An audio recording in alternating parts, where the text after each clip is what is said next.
Good afternoon, everyone, and welcome to the 87th graduation celebrations of the William E. Boeing Department of Aeronautics and Astronautics. My name is Tony Vaas, and I'm the chair of this great department. This year's graduating class is the largest in the department's history. 136 in total, bachelor's, master's, and doctoral students are earning their degrees. This is also the first graduating class of our evening Master of Aerospace Engineering program. Today we celebrate the hard work and accomplishments of all these students as they end this journey and start on a new path in their lives. We are especially pleased to share this occasion with all of the family and friends who have supported our students along the way. Our faculty and staff have also supported the students and led them toward the success that we commemorate today, and I would like to introduce them. Bechet Asik-Messe, Professor in Controls, Adam Bruckner, Professor in Fluid Mechanics, Donna Dabiri, Professor in Fluids, Ray Golingo, Professor in Plasma, Jim Hermanson, Professor in Fluids, Keith Holsapple, Professor in Structures. Keith has a staggering accomplishment. He has been on the faculty for 51 years and he retires this year.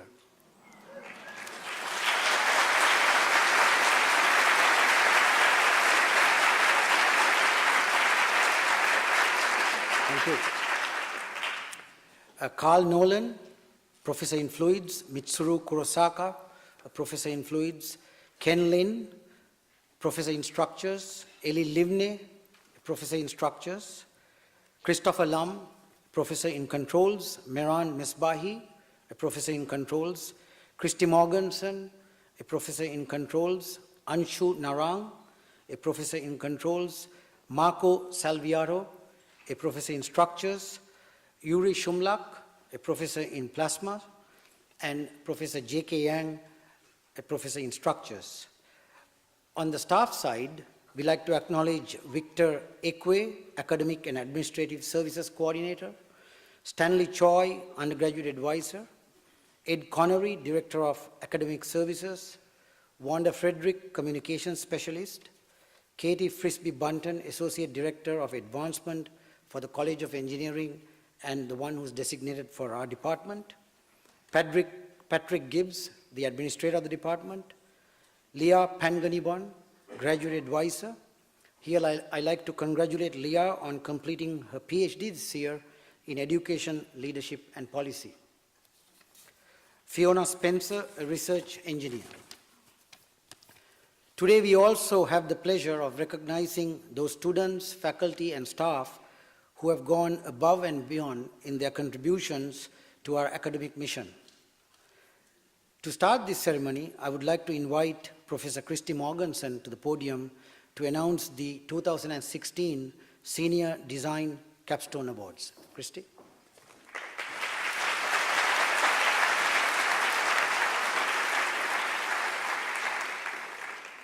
Thank you. Good afternoon. So my name is Christy Morganson, and I serve as the Associate Chair for Academics and the Chair of the Undergraduate Committee.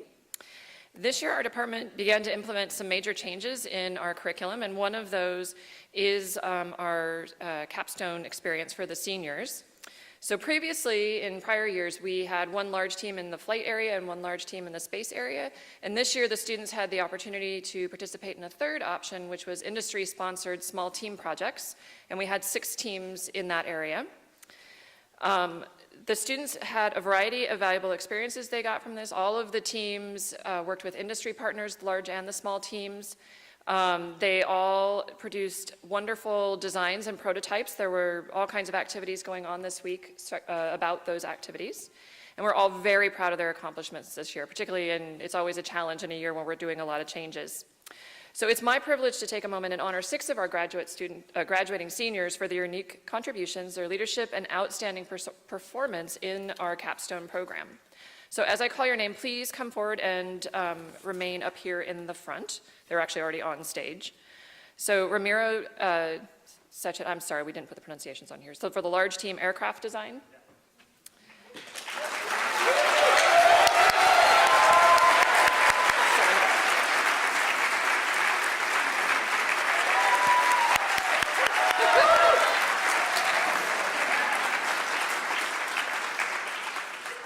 Jason Mills, also for the large team aircraft design.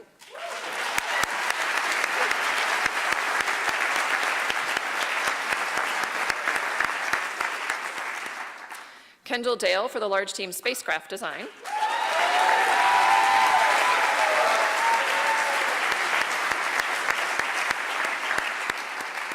Daniel Cruz for the large team spacecraft design.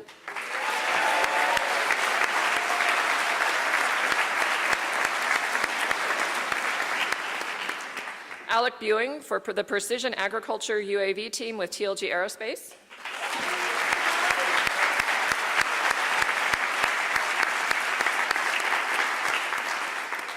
And Gabriel Malati with the A-10 Wet Hog project with Boeing.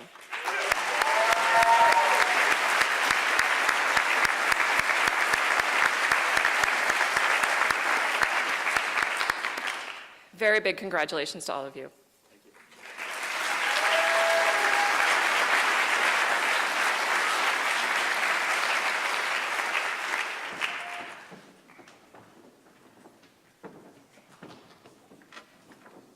Thank you, Professor Morganson, and congratulations to all our capstone design honorees.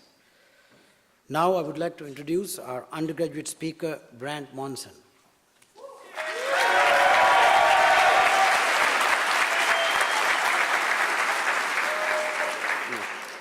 I was told I had 3 to 5 minutes to talk, and I figured that probably wasn't enough time for a motivational speech, so I'll be doing karaoke instead, if that's okay. If you have any song suggestions, shout them out. All right, I'm just kidding. Sorry, won't be doing Freebird. My name is Brant Monson, and I am a graduating senior at the William E. Boeing Department of Aeronautics and Astronautics, and tonight's undergraduate speaker. I would like to begin by giving thanks to where it is due. I would like to first thank the Lord for all the opportunities given to me, my mother for all that she does, and for showing me that determination overcomes any struggle. For my father for pushing me to strive for my best.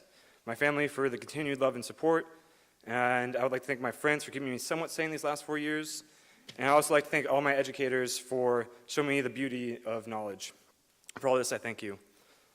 I will be keeping this pretty short because I know a lot of the people out here would like to talk with all of the people up front. So start off about 36 hours ago, I was taking my last final, and I had finished early, and I figured I'd use that time and the kind of critical thinking mindset to reflect on my time here at UW. And so I started asking myself some of those big senior questions, like, was these last 4 years worth it? What have I learned these last 4 years? Are we human or are we dancer? What is lift?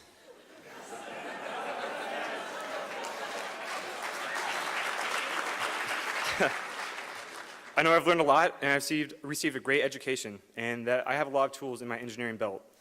And as much as I would like to talk to you about bound vortices and Baudet plots, I think that would be a little boring, and most of you would probably fall asleep. I would like to talk about kind of the more life lessons that I've learned while at UW. The first being about perspective. I have had the honor of being in the National Society of Black Engineers and Hui Ho Aloha Ulana, which is the Hawaii Club at UW, and that being part of those two groups has provided me with a lot of just kind of new perspective on how people view life and just people from different backgrounds. I'm sure everyone's heard kind of the saying, walk a mile in their shoes, as a way to gain the perspective of someone. And the way I like to think about perspective is that everyone is in a building and we're all viewing the world out through a window, and some people may be at the top level and some people will be at the bottom. Some windows might be cloudy and some might be perfectly clean. So that's how I like to see perspective, and that's how I like to explain it.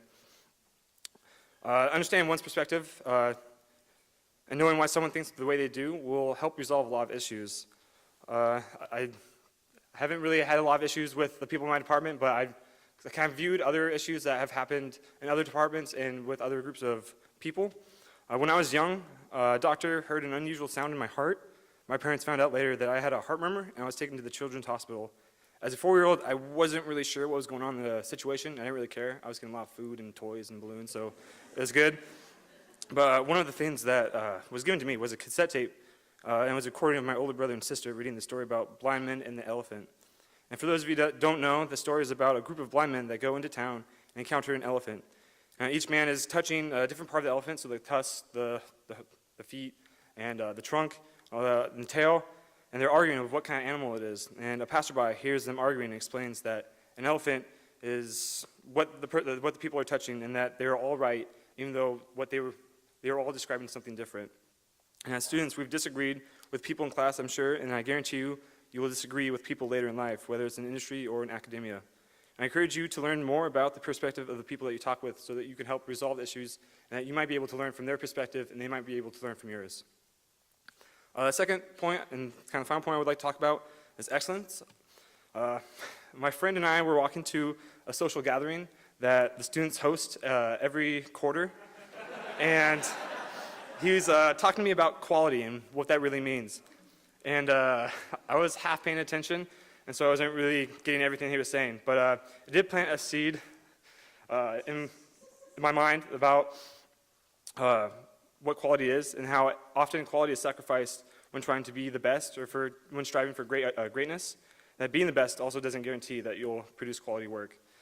Growing up in the public school system, I was subject to one of the worst evils known to man, known as standardized testing. And I know as graduates, we probably don't want to talk about testing right now, but bear with me. While the concept of testing, and really all tests in general, is about making sure that students are learning, the standardized tests evolved over time in such a way that it kind of defeated the purpose of the tests. When I took the first test in 3rd grade, I was told that in the future, if I didn't pass these tests, I wouldn't be able to graduate high school. And as a very nerdy 3rd grader, that was very alarming and very concerning for me. As I progressed, the student test results kind of determined how much funding the schools got, and even determined teacher employment. Essentially, schools were kind of being disciplined on how well students were being, how well the scores were for the students. And the teachers began to teach the students how to answer the question, whether the question itself, just so that it could help improve the scores. And so, I mean, growing up, every day we would spend time looking over practice exams and doing practice problems to try and to do better on these tests, even though we weren't learning the material. And I was essentially going to school and learning about things I was going to be tested on, and not what I was going to be learning about. That didn't really make sense, and that's how I felt at the time as well. What I want you to take from that little anecdote is quality education. Quality is a special thing, and you should always strive for it. It's really hard to explain, and I know I have like a Webster's definition of what quality is, but it's essentially striving for excellence. And what I kind of go for is don't be different, be extraordinary. And that's how I kind of try to define what quality is. And don't get me wrong, like GPAs and rankings are important. They're a way to like kind of show like what you've learned, or like where you are as kind of standing in your class, and they can open a lot of doors, but they don't guarantee a successful future. You can look at the Wright brothers. They were kind of competing with some of the biggest brains in the world about getting a flight, and even though other people were ranked highly, the brothers were still able to be the first ones that were able to take off into the air. So in closing, I know that most of you will probably forget what I've said here today by tomorrow morning. But if I could only have reached one person and they would kind of take this a little to heart, to kind of think about it once in a while, then I feel like I've somewhat succeeded. I'd like to thank the AA department, faculty, staff for all the help and the instruction these last 2 years, as well as the students for working and learning with me for one really cool subject. And for those of you that don't know me and thought I wouldn't include a JFK quote in my speech, I guess you don't know me as well as you thought I did. The quote is from his Rice speech in 1962. It says, "Many years ago, the great British explorer, George Mallory, who was to die on Mount Everest, was asked why did he want to climb it. He said, because it's there. Well, space is there, and we're going to climb it, and the moon and the planets are there, and new hopes for knowledge and peace are there. And therefore, as we set sail, we ask God's blessing on the most hazardous and dangerous and greatest adventure on which man has ever embarked. Now go, class of 2016, and good luck on your hazardous and greatest and dangerous adventure." Thank you.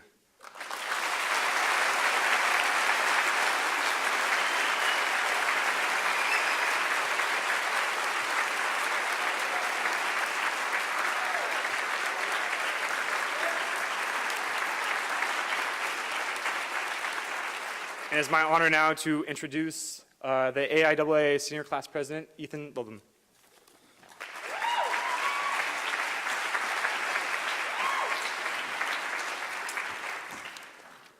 All right, thank you, Brant.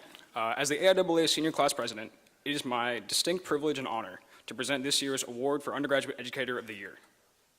This year's recipient received an overwhelming number of nominations from the graduating class. Every member of my class has spent time in the classroom or in the lab with this professor. And in the process, he has earned our great respect and appreciation. He's been our teacher, our mentor, and an inspiration to an entire generation of UW engineers. He's a teacher that is of and always has been for the students, and for that we are grateful. Please join me in congratulating the 2016 Undergraduate Educator of the Year, Dr. Adam Bruckner.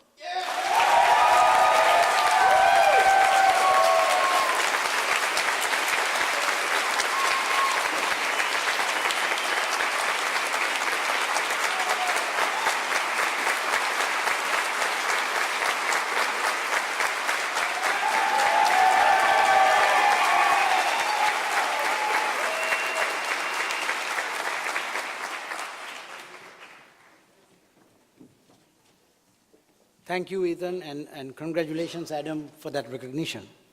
At this time, I would like to welcome our graduate student speaker, Ward Hanley.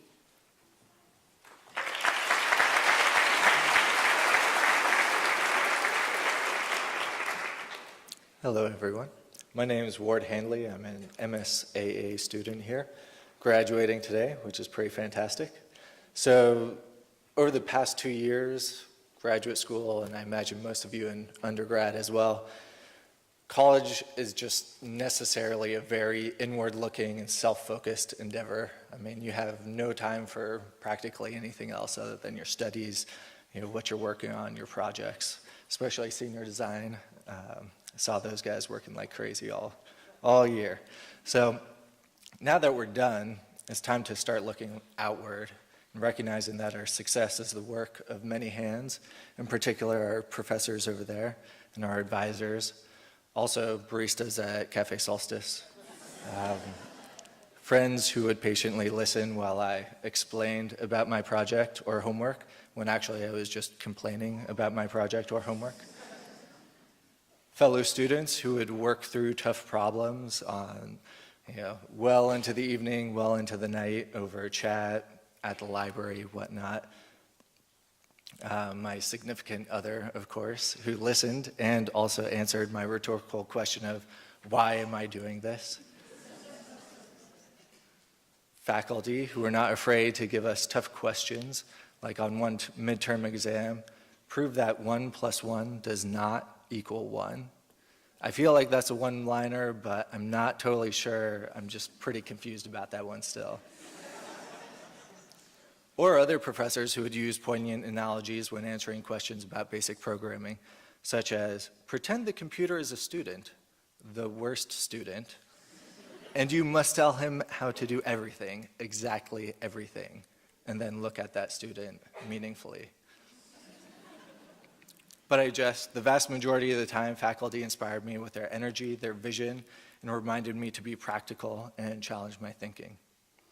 So now that we've completed this very rigorous program and are taking a moment to look outward, I challenge you to ask and attempt to answer 2 very big but basic questions.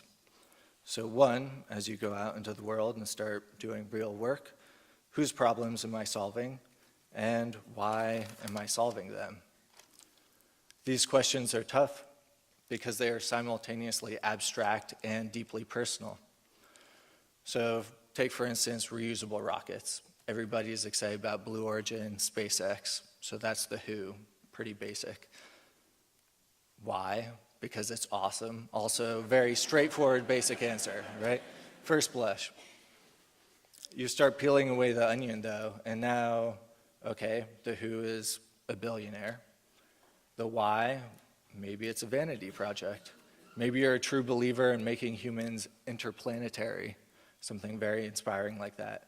Or if you peel away the onion even further, you might be looking at who as in me and start saying, well, a man's got to eat, or maybe I have to take care of my elderly or sick family member. Or maybe it's just I like BMWs and nice restaurants. Another example would be military drones, something that I've had a bit of experience with in the past year.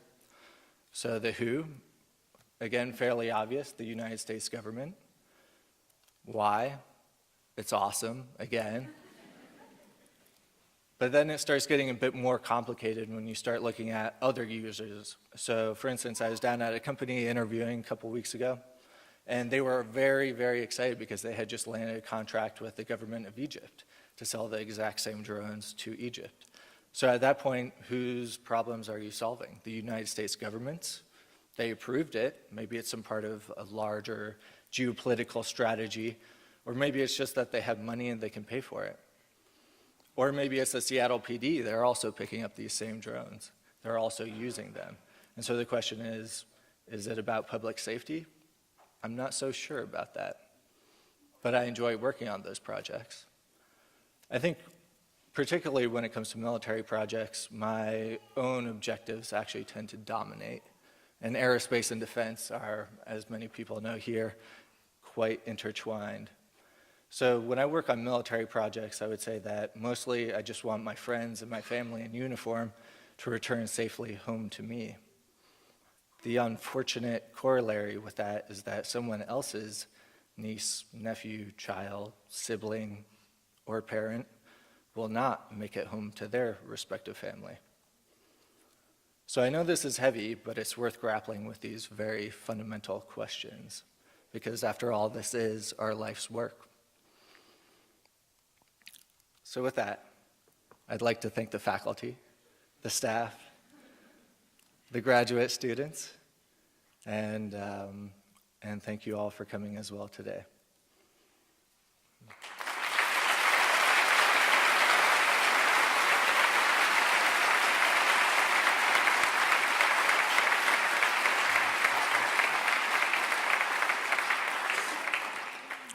And now I would like to introduce my fellow graduate student, Michael Ross.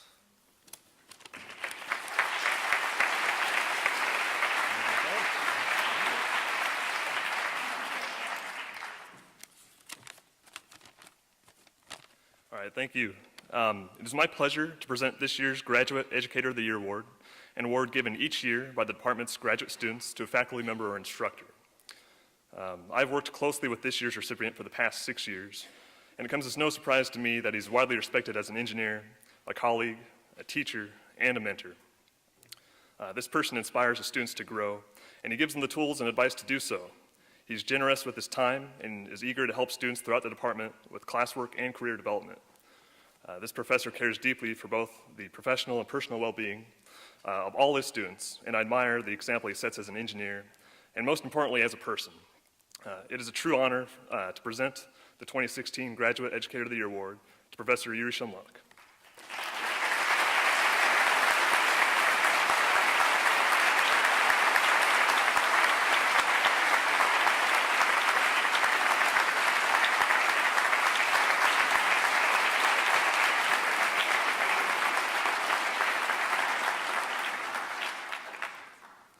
All right, now I'd like to introduce one of our graduating seniors, Daniel Cruz.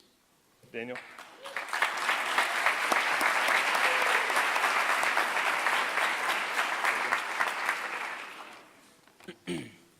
Hi, I'm Daniel. This year, the department has established the Outstanding Staff Contributor Award. This award, based on student nominations, overwhelming student nominations, is intended to recognize and thank a member of the department staff for their above and beyond contributions to the student experience. This year's recipient of the Staff Award received numerous nominations based on her continuous support of students in the lab. Fiona Spencer has directly and indirectly supported dozens of projects and students at many levels. And students have come to rely on her knowledge and assistance. Fiona makes a habit of being reliably available to help students from the earliest stages of design through production and testing. And for that, we thank her. Please join me in congratulating Fiona Spencer.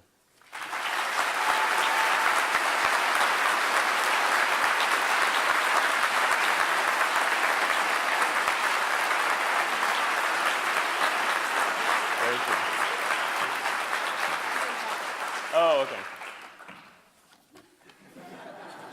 We'll put it in her mailbox.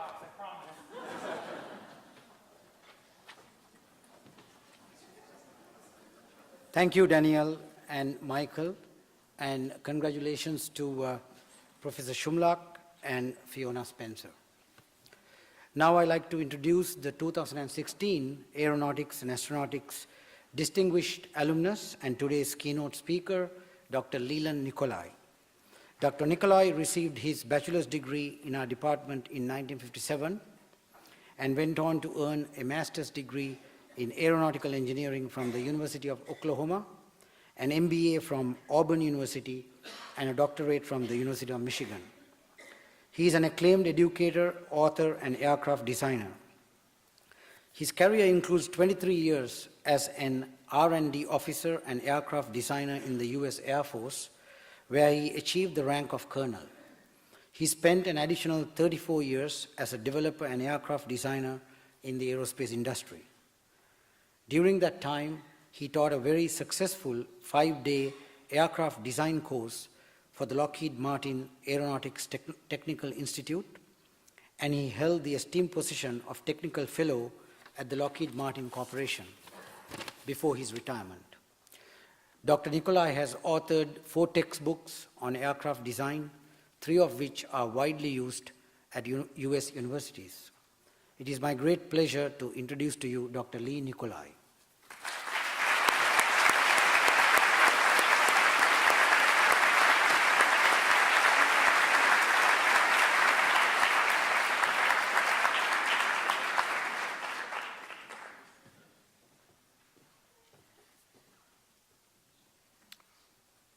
Well, good evening, all.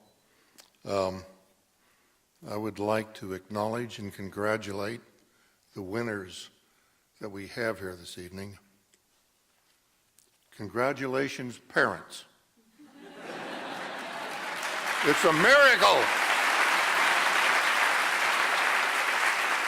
It's a miracle they made it. You're now free at last.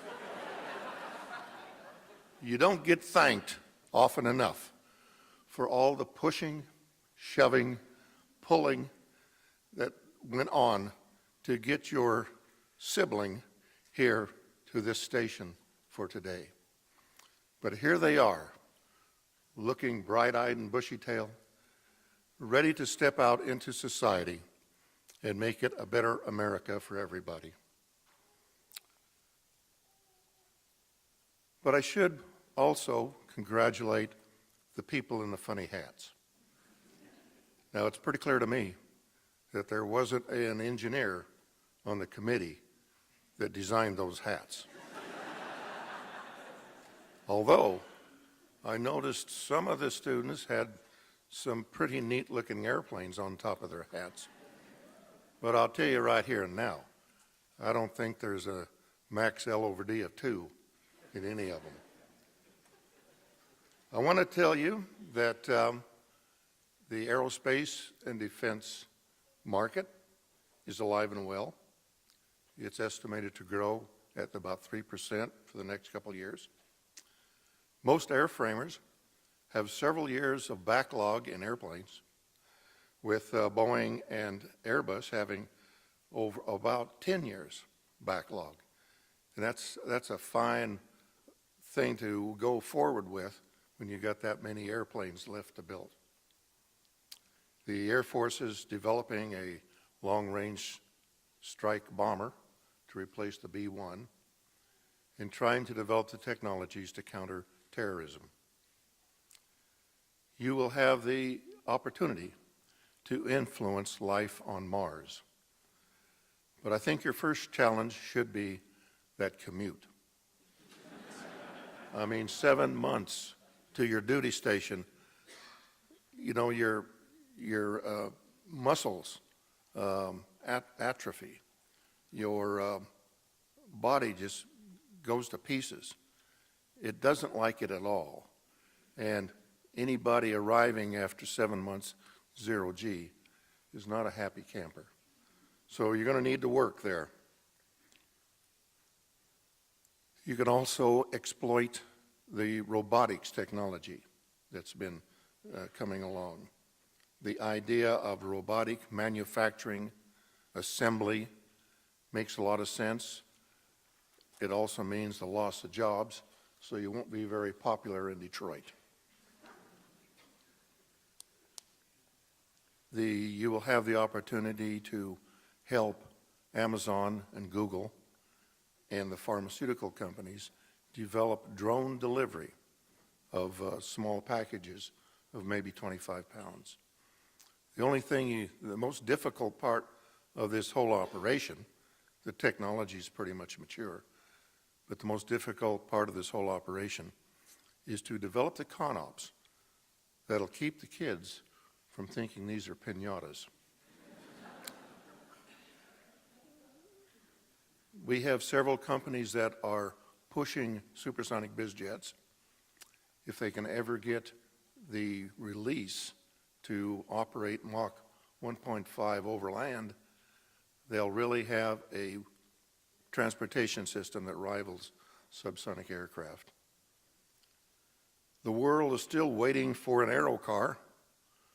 When I joined the University of Washington in 1953, I had a job in the wind tunnel with Bob Joppa, and Bob Joppa promised me that I should save my money because the Taylor aero car was going to be available in 5 years. What happened, Bob? Lockheed Martin is developing a new transportation system using airships. Actually, it's not an airship, it's what we call a hybrid. Airship has a single cylinder for the fuselage. Hybrids have 2 or 3 or 4 lobes. And these lobes give you width and they give you aspect ratio so that you can generate a fair amount of circulatory lift. Now, there is no difference between an airplane and a hybrid airship. Both require aerodynamic lift. The only difference is that the airplane requires 100%, whereas a hybrid requires maybe 30%. There is one difference, and that is the structure of materials that builds the airplane and the airship. Airplanes, the composites, fiberglass, metals, using the brick, the machines that they have in the shop to build the airplanes, whereas the airship uses a sewing machine.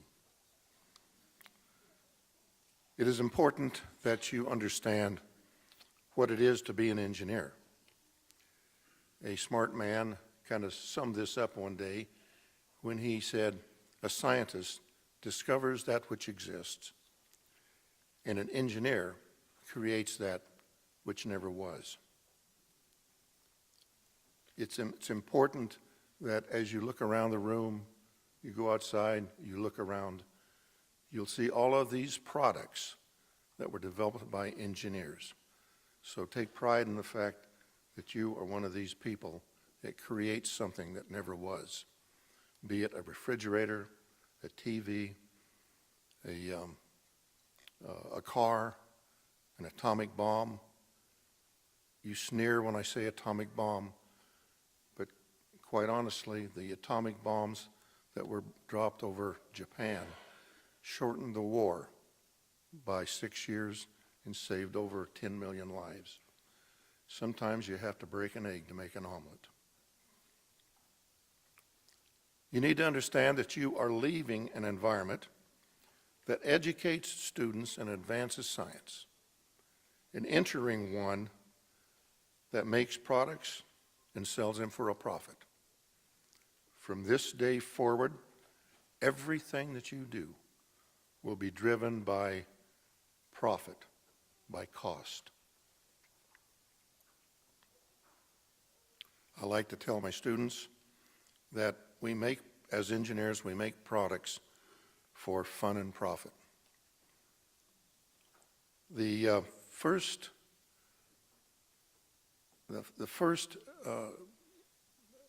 piece of advice that I want to give you, and I want to leave you with about 6 pieces of advice. The first piece of advice that I talk about, that I leave with you, trumps everything else I'm going to say. And that piece of advice is to display professional and ethical behavior. This is the most important thing in our profession because we build things that might harm or maim or kill people. And there has to be a rule of ethics that we follow very closely. The company cannot afford to have unethical behavior going on in their company. I'll give you just 2 examples briefly. The first one is Darlene Druyan at Boeing. Darlene Druyan was the chief undersecretary for acquisition for the Air Force in the year 2000. She got a little cozy with Boeing, and there was a conflict of interest. Darlene went to jail for 9 months. The CFO at Boeing went to jail for 4 months, and Boeing was fined $650 million. And many of their contracts were expunged. The second example I want to give you is one that I was present and observed firsthand. Did you ever wonder what happened to Fairchild Republic? The Heritage Aircraft Company on Long Island that built 26,000 aircraft in World War II, including the P-47, and then the F-84 Thunderflash, Thunderstreak, the F-105 Thunder Chief, the A-10. Well, in 1984, Fairchild Republic on Long Island, Farmingdale, had a contract with the Air Force to build a next-generation trainer called the T-46. In the conduct of developing that airplane, the project office there in the company overran the contract funds, and overran the schedule. And when the Air Force or the administration of Fairchild Republic would ask about the status, they would lie, withhold information. They would jury-rig the numbers on the expenditure sheet, did all sorts of things. In other words, a complete moral and ethical breakdown. When the full disclosure of what was happening came out, the Air Force canceled the T-46 in 1985, and the company went out of business in 1986. I joined Fairchild Republic in July of 1984, and I saw all this happen. There was pretty much nothing I could do because the project office was very tightly held. But I did have the experience of every Friday laying off about a dozen engineers. It was a bittersweet experience. It was bitter in that lives were destroyed. It was sweet in the fact that it gave me a full appreciation for the importance of ethical behavior. And I want to pass that on to you. And before I leave this piece of advice, don't do drugs. Because I'm serious, no matter where you go, no matter what you do, you may be called upon to have a security clearance, and you will be tested. So please, do not do drugs. The second piece of advice is going to sound kind of funny, but my advice is to have fun. And I'm serious about this. It is extremely important that you enjoy the work that you're doing for the rest of your life. If you don't enjoy the work, walk away and do something else. If you don't like all things aerospace, go find something else to do. Life is too short. to spend it on work that you do not enjoy. If you don't like your work, you're not going to produce your best work. And it is the best work that we need from every one of you in industry, because it is such a highly competitive industry. A company needs the absolute measure of your design genius and what you can produce. It has to be 110% in order to stay alive in the aerospace and defense industry. So it's important that you have fun. And young people become engineers to be technically challenged, to build something, and to see it fly.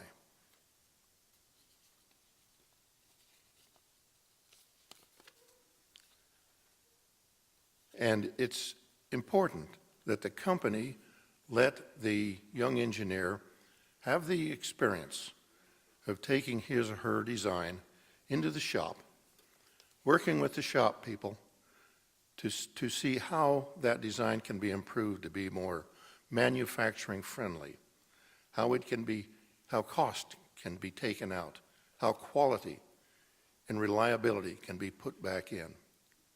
But what happens too often is that the company will take that young engineer's design and outsource it and deny the young engineer the opportunity to work with the shop, to hone his skills, to produce more cost-effective and smarter designs.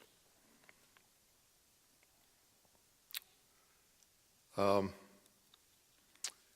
every young engineer must have a mentor.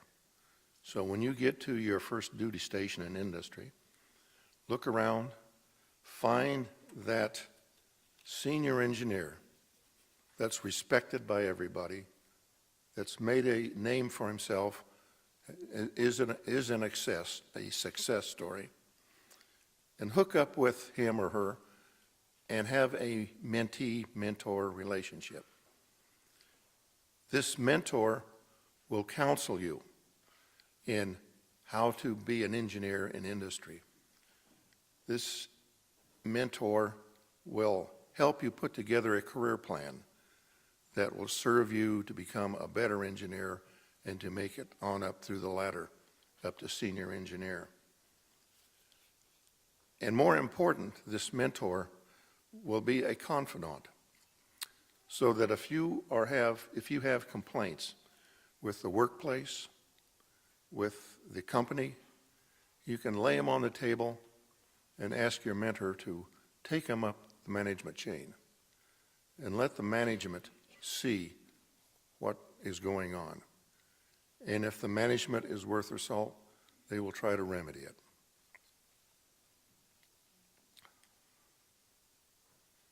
The next piece of advice is learn how to compromise. And here I don't mean compromise your integrity or your moral values, but to compromise on the technical and design issues that you're putting together in the development of a new airplane. In industry, no one builds or designs an airplane by themselves. It's a team sport, and there are many players. And it's important that you take your design or your ideas and your design solution to the project table and negotiate with your team members. And compromise is the word of the day, because it's important that you together, you and the team together, put together this thing with the best ideas coming out of the team. In industry, we never optimize a design solution. You know, you'll hear big talk about optimize your design. No, you don't want to. But you do want to find what that optimum is. And then you want to back off deliberately. Back off to leave a little bit of margin so that when the requirements change, and by God, people, the requirements will change. When they change, you can put a plug in the airplane, you can make a little bit bigger wing, better flap system. Then the cell you've designed with a little bit more capture area so that you can increase the size of the engine.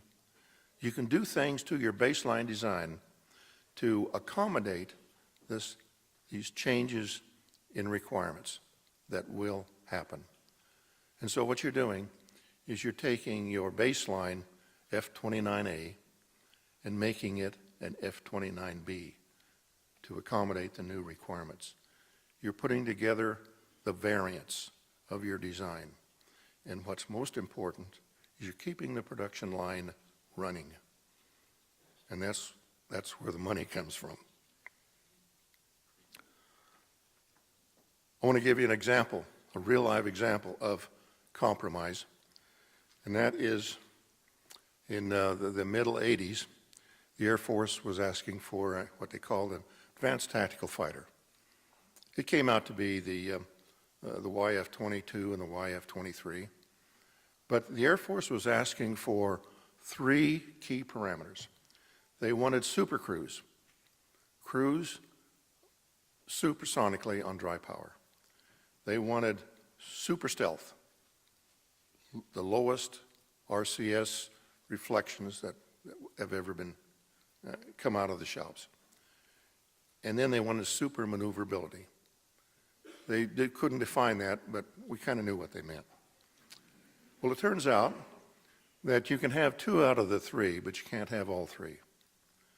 Because super cruise and super stealth all want to have minimum wetted area. Minimum wetted area for minimum skin friction drag for super cruise, and minimum wetted area for the wave reflection coming off of the outer mold line skin of the airplane. So you want minimum wetted area. On super maneuverability, it's just the opposite. You want maximum wetted area. You want as big as wing as you can get in order to reduce the C sub L. And the CL squared over pi aspect ratio A, that's your skin friction, that's your drag due to lift. And so you have this compromise. We had it at Lockheed with Boeing and GD, and Northrop had it with the Northrop Grumman. Northrop had the YF-23, we had the YF-22. And during our development, we had to decide, we had to compromise. We had to decide whether we were going to go super cruise and super stealth, or super cruise and super stealth, and compromise super maneuverability, or just the opposite. And if we chose right, hot dog. If we didn't, we were toast. Well, I think you know the story. Northrop Grumman chose to prioritize super cruise and super stealth. And they had a beautiful airplane called the YF-23. Lockheed, on the other hand, chose to go super maneuverability. And our rallying cry was maneuver with reckless abandon. Well, when the ballot was counted, the customer turned out to be, the real customer turned out to be the fighter pilots, and super maneuverability was the priority. And so that's why you see a F-22 flying around and not an F-23. If the customer had decided differently, they would have gotten a beautiful F-23 because Northrop did a great job. You want to develop good communication skills, including listening, presenting, writing. You must learn how to communicate your ideas to your teammates, because remember, developing an airplane is a team sport. Remember that there is never a right answer. Don't let anybody tell you. There is no right answer. There is only a best answer at a particular point in time. reflecting the requirements that are prevalent at that point in time. And since the requirements are changing all the time, you have to stay loose.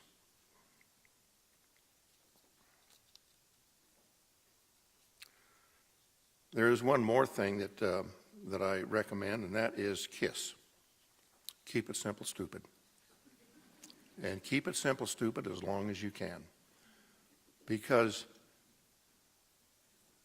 the more complexity or sophistication you put into your design, the more the cost goes up, the more the weight goes up, the more the reliability goes down. There's just no doubt about it.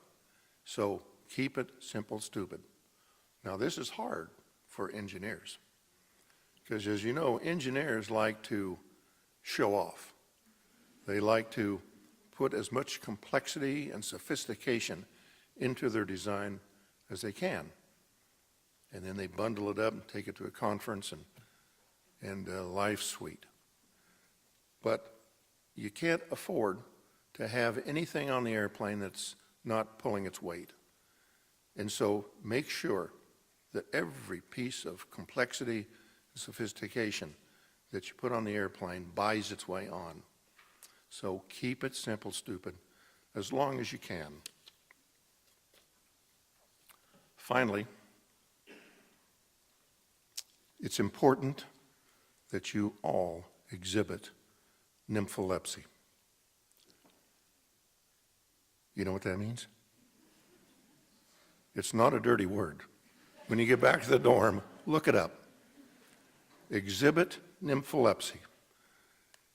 When you look in the dictionary, you'll see that it is a frenzied yearning for the unachievable.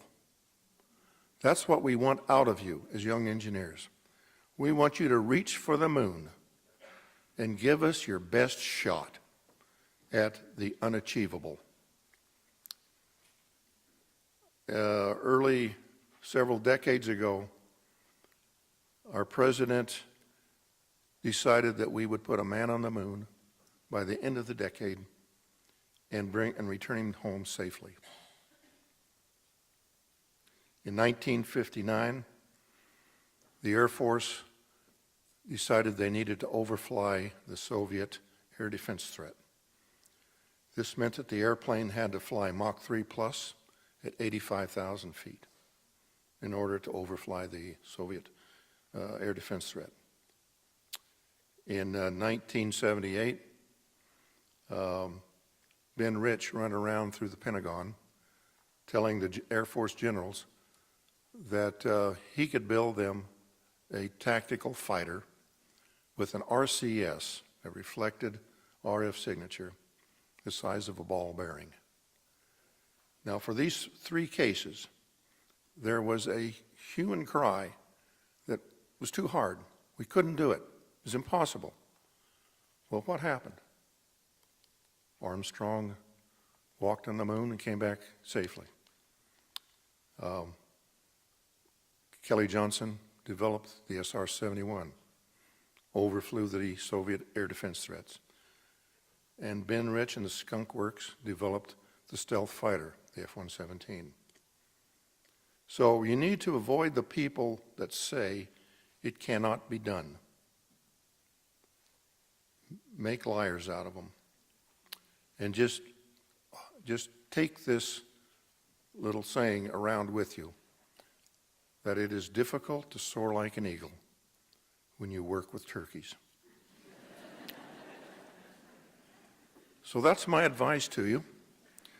I wish you all the best in the world. And as I look around your administration there in Guggenheim, I see a lot of transport airplanes. And it seems to me that you're going to need a fighter airplane to fly top cover in order for those transports to stay alive. So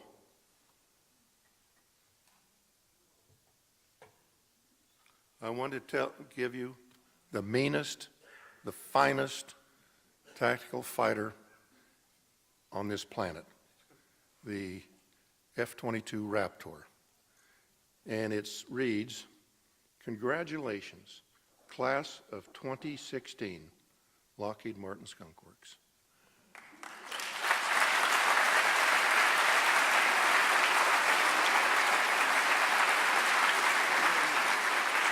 Can I give this to Adam Bruckner? Don't go away, stay here for a minute. Just stay here for a minute.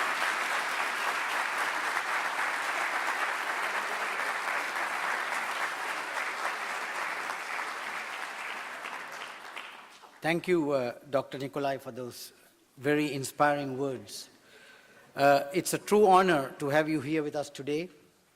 And before you leave and fly back to Los Angeles, I want to present you with this token of our appreciation and admiration. We are very proud to have you as a part of the UW Aero Astro family. Thank you.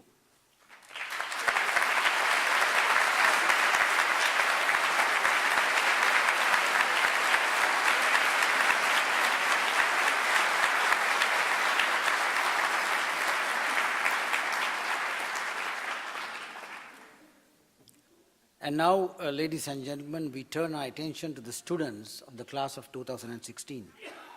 First, we will honor those students who have earned the Doctor of Philosophy with a few words from their faculty advisors. Then, Professor Yuri Shumlak will lead us in recognizing the master's degree recipients. And next, Professor Morganson will present the bachelor students. So I begin now with Professor Ken Lin.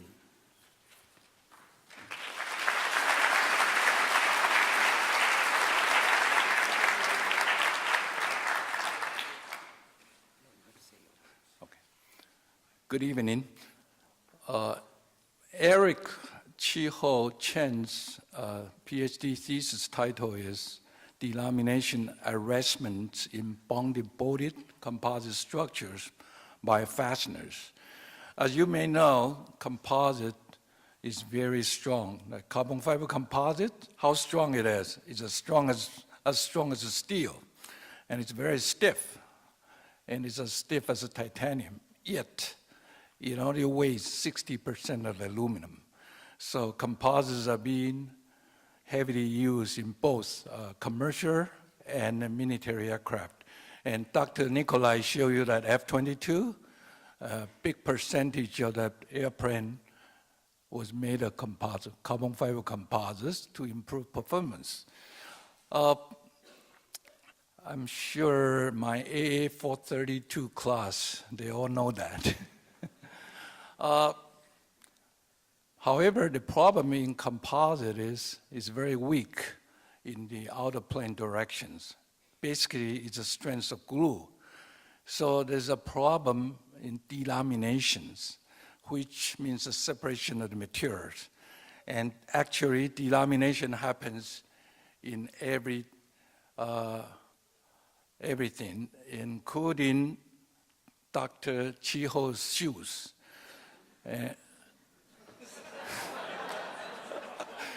When he came to his thesis dissertation day, his shoes was completely delaminated. So he ended up defending his thesis without shoes. Tony, still, do we want to take back his degree?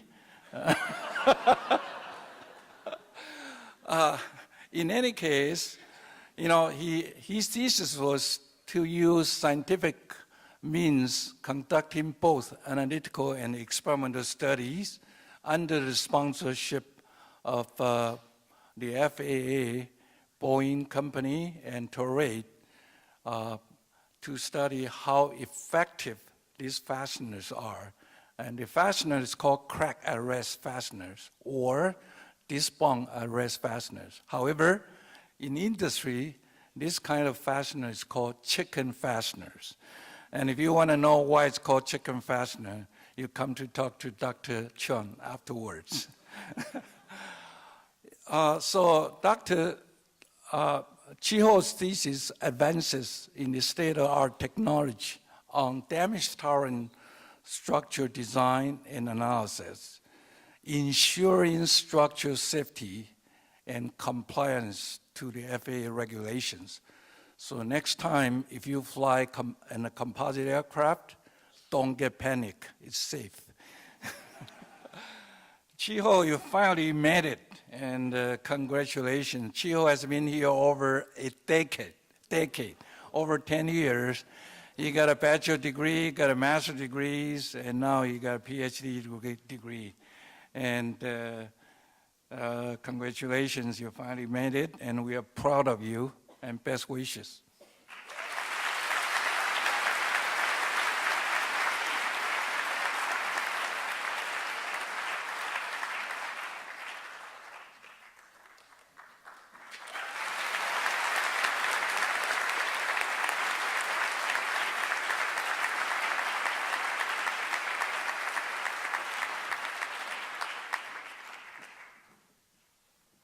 Hello, my name is Benaroya. I'm a professor in the department. It's my pleasure to introduce my new PhD student, Dr. Sagar Hosseini.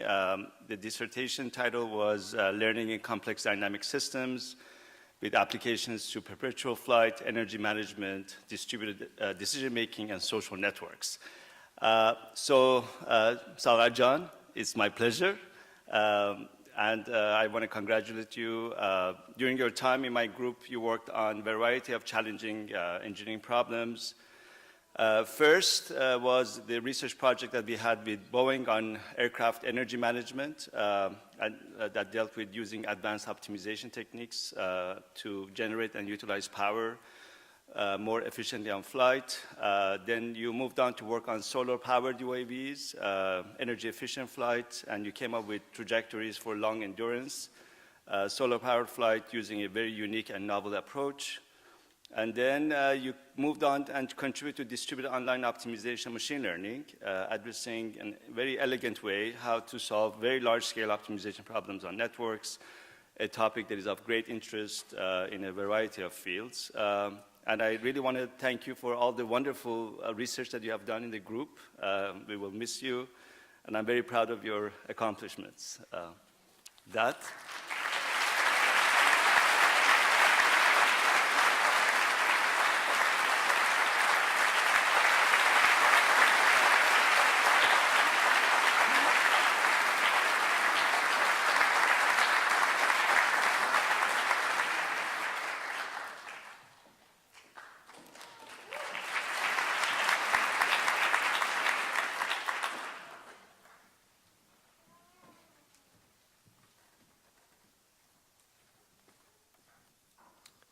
Hello, I'm Yuri Shumlak. I'm a professor in the department.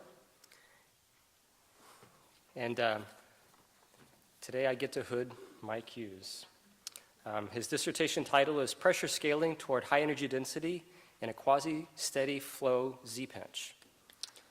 I learned about Mike Hughes long before he knew about me. A mutual acquaintance told me about this brilliant high school student who would be going to the University of Washington and interested in studying aeronautics and astronautics. Through this acquaintance, I invited Mike to my office to discuss research opportunities in my lab as an undergraduate student.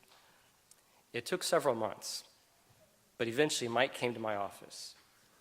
Mike progressively became involved in every facet of the research, not only mastering his own project, but often the projects of fellow students. Mike serves as a first and reliable resource as the corporate memory and project historian for students, staff, and on several occasions, his advisor. In fact, he's a trusted substitute when I'm not around. Mike's research investigates the generation and interaction of shock waves as a 2 million degree plasma is compressed to 60 times atmospheric pressure and accelerates to 1 million miles per hour.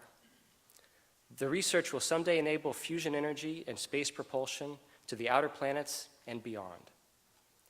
Mike has made insightful observations that have been instrumental in our understanding of the plasma formation and resulting dynamics. Mike's approach is to observe experimental data, analyze them, synthesize them, and formulate a hypothesis which can be tested. Textbook scientist. He learns quickly and has the rare ability to make connections and see the big picture. I know Mike will put his skills to good use and make important contributions as he launches his career as a scientist. The lab will miss him terribly, especially me.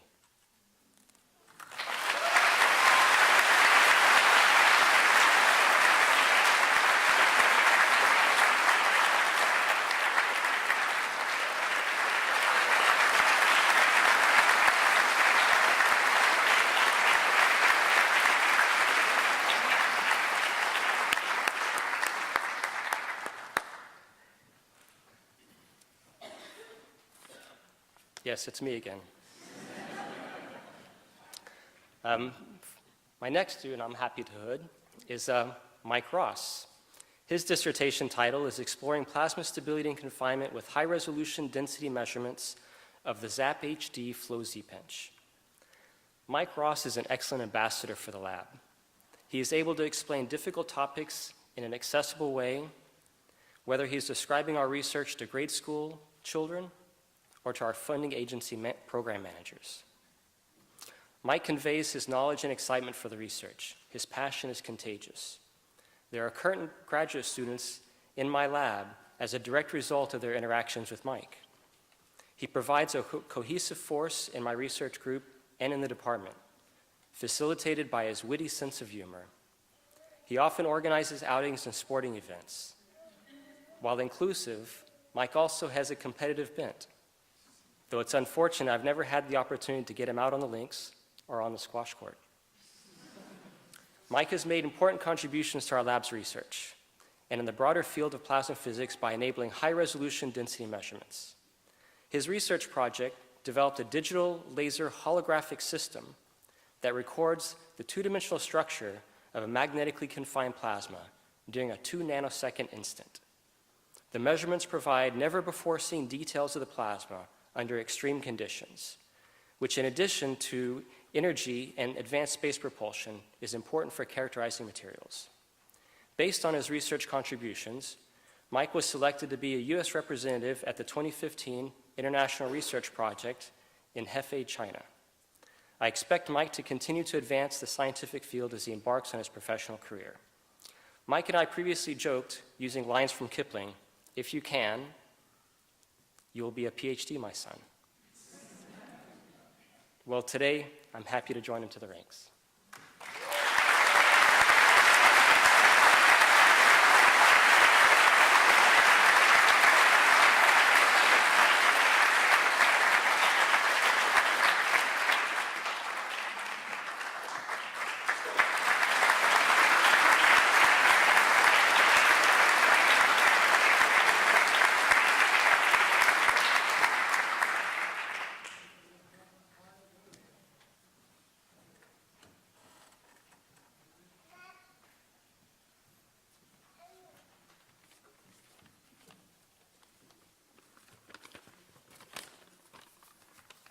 Dr. Betts's advisor, Professor Breidenthal, cannot be here today because of family obligations.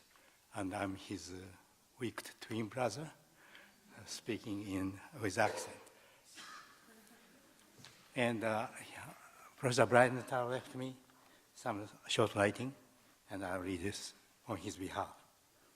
Even before and during his extended graduate school tenure, Dr. Robert Betts has a long and distinguished career, including as a manager on the Boeing Airborne Laser Program. His PhD thesis was on the aerodynamics of a wing with a rotating belt circulating around the wing.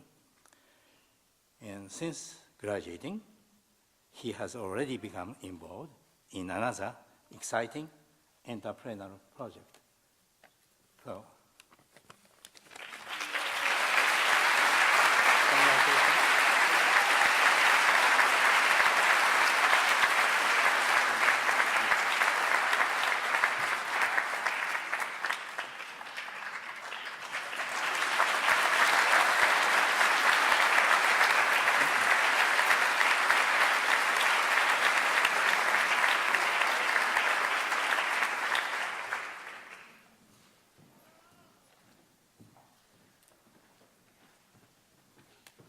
Hi, everybody. My name is Eli Livnei.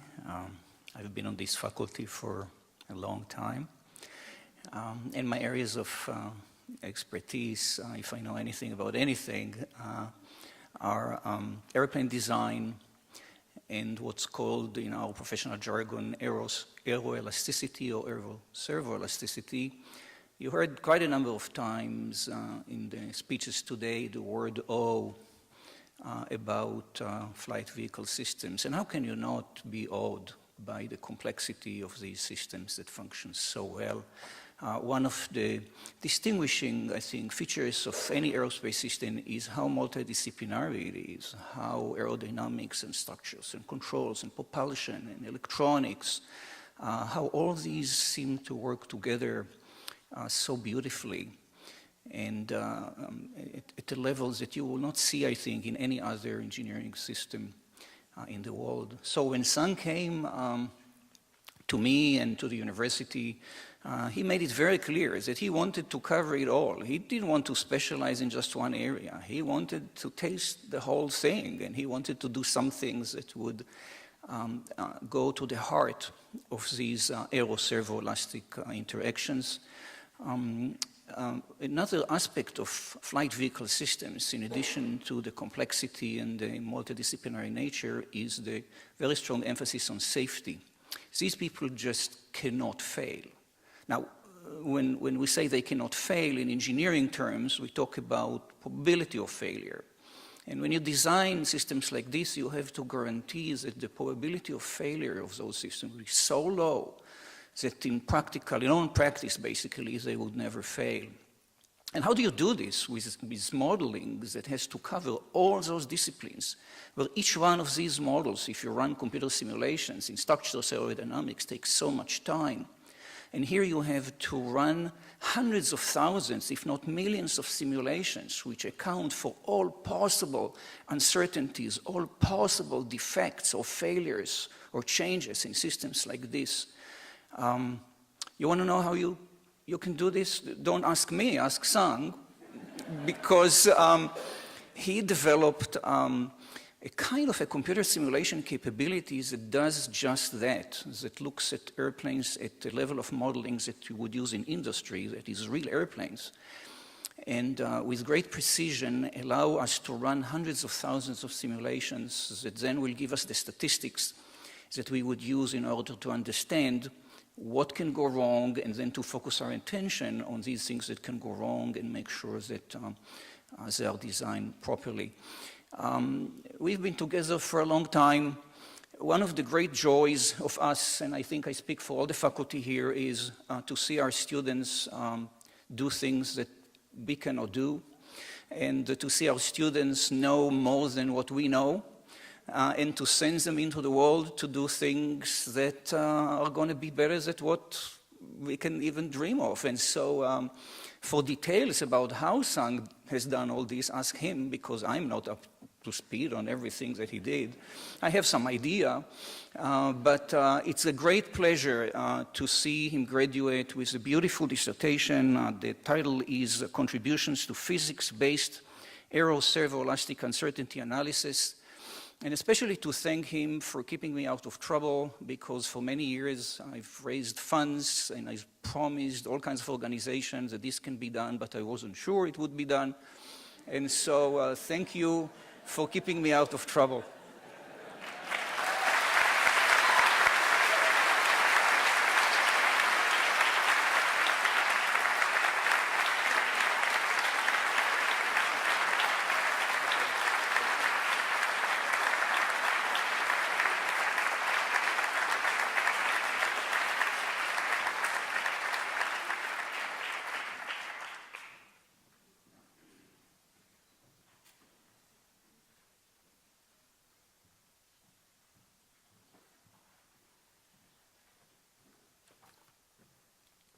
Hello again.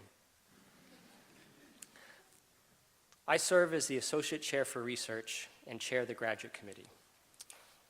First, we'd like to acknowledge the effort and achievements of the PhD students who graduated this year but cannot attend today's celebration. Atidi Aludini, advised by Professor Christy Morganson. His dissertation title, Observability-Based Approach to Design, Analysis, and Optimization of Dynamical Systems. Aaron Hossack, advised by Professor Tom Jarboe. Dissertation title, A Study of Plasma Dynamics in HIT-SI Using Ion Doppler Spectroscopy. Sean Miller, advised by me. Dissertation title, Modeling Collisional Processes in Plasmas Using Discontinuous Numerical Methods. Nathan Powell, advised by Professor Christy Morganson. His dissertation title, Noise-Enabled Observability of Nonlinear Dynamic Systems Using the Empirical Observability Gramian. Now we would like to recognize those students who have completed their master's degrees. Students, we would like you to, one row at a time, to stand and move into the aisle and stand against the wall to my right. We will wait to call names until everyone can see you. We will start with the Masters of Science in Aeronautics and Astronautics.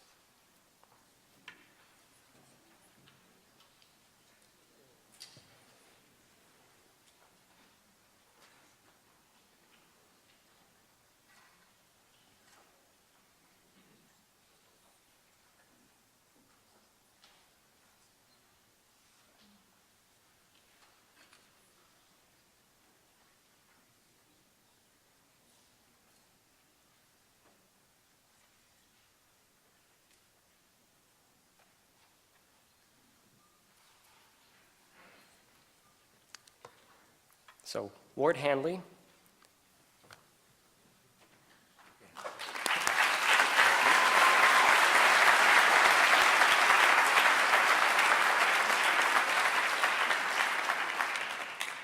Following graduation, Ward will be moving to Boulder, Colorado to work at the Laboratory for Atmospheric and Space Physics. Bijan Bargaran.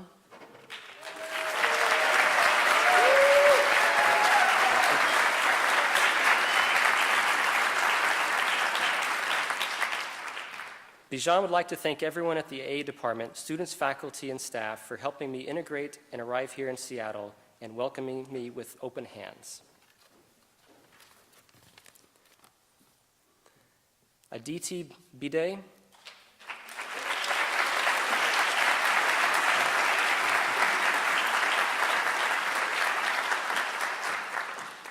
This has been a completely fun roller coaster journey, and Aditi would like to thank her parents for being extremely supportive throughout.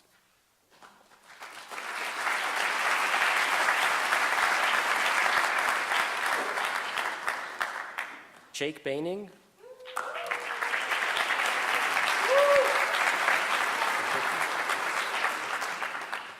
Jake would like to thank all his friends and classmates for making the past 2 years an enjoyable time in his life. After graduating, he'll pursue a career in the space industry.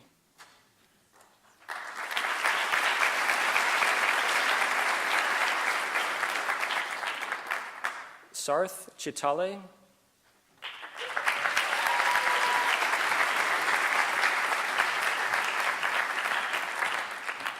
Sarth would like to thank his advisor, Dr. Carl Nolan, and all the professors in the department for giving him something more than knowledge, all his friends and their constant love and support, and last but not least, his mother, without whom he would be a nobody today.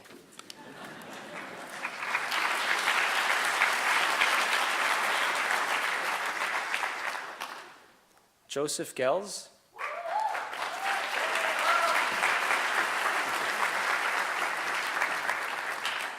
Joseph would like to thank his family for always being supportive and impressed that there were letters in his math.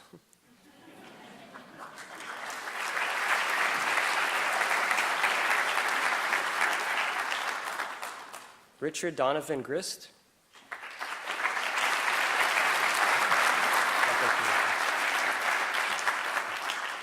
Richard would like to thank his family for their unconditional support and the role they had in shaping who he is today.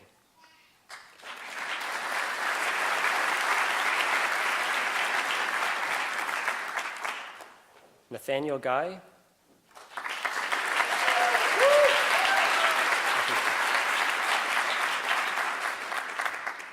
In May, Nat started working at NASA Jet Propulsion Laboratory, where he's building the next generation of user interfaces for robotic exploration of Mars.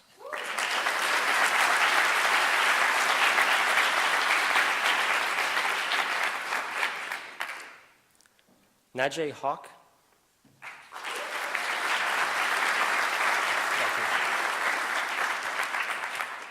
Najee would like to thank his wife for urging him to do his homework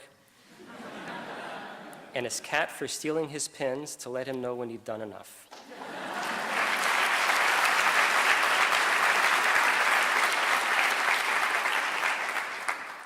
Krish Casey.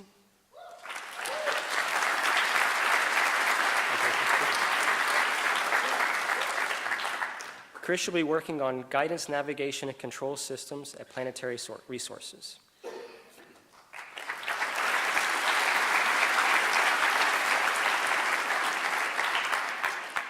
Alex Lee.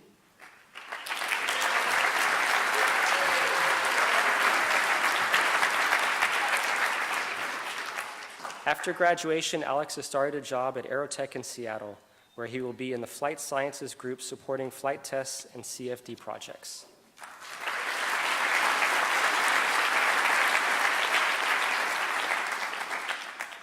Corey Hage Mefford.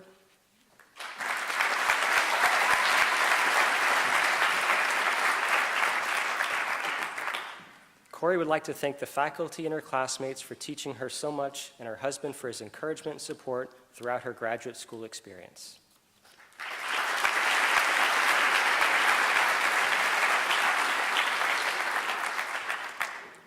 Hari Krishnan Murali.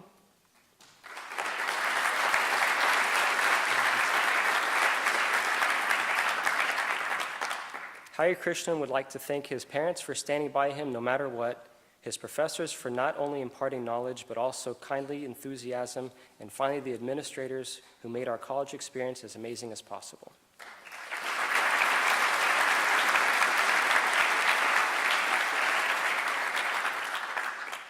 Akihisa Shimazu.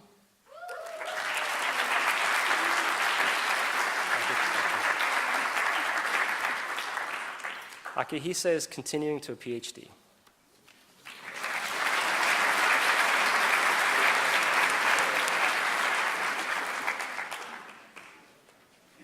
Aditya Sridhar. Thank you. Today is about celebrating our graduation, but we also need to celebrate each and every professor, RAs, TAs, and advisors who have helped us all along and made us into what we are today.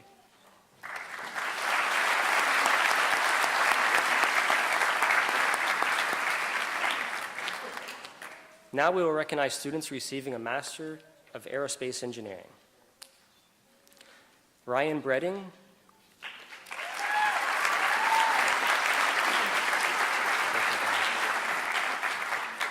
Ryan would like to thank his wife, Jackie, and his family for supporting him the entire way to this achievement.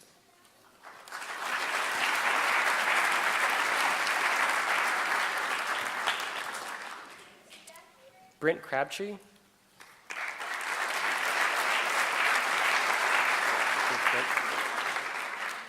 Brent would like to thank his wonderful family for all their support.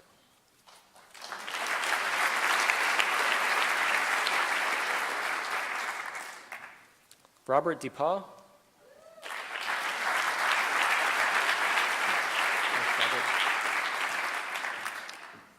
Robert would like to thank his wife for her support and his family for traveling here from out of town to participate in the ceremony.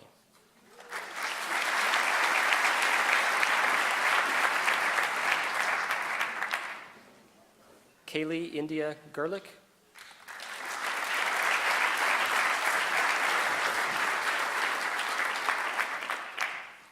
Kaylee plans to continue her work in the aerospace industry after graduation. She would like to thank her family, Greg, Donna, Grayson, and Jeff, for their unwavering support and encouragement.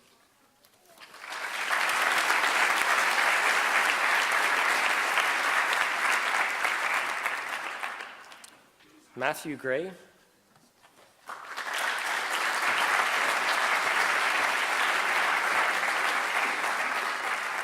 Matthew would like to send a special thanks to his wife, Josie, and daughter, Gracie, for their endless love and support.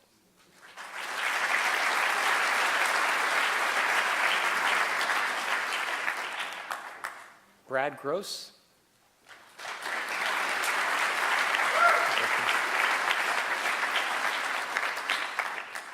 Brad will continue his work at Boeing post-graduation as a flight controls engineer on the 777X program.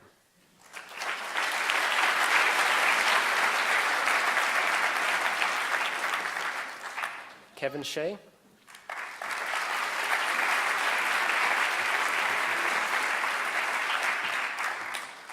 Kevin would like to thank you, Carolyn, for helping him complete this master's program.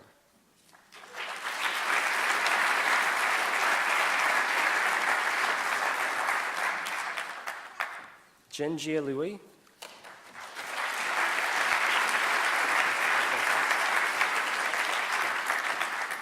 Jen Jia loves aviation. She is a pilot, and she'll keep flying high.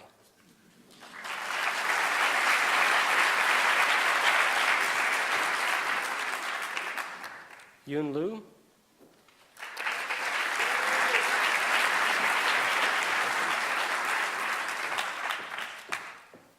Yoon would like to give special thanks to her family and friends for their continuous love and support.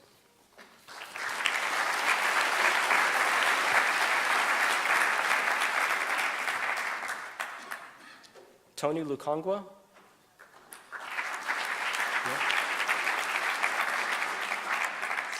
Ronald Lum.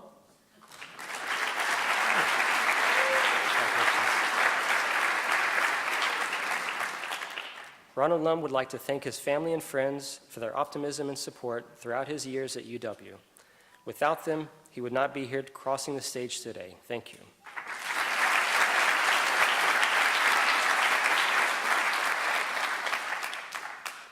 Drew Reinhardt.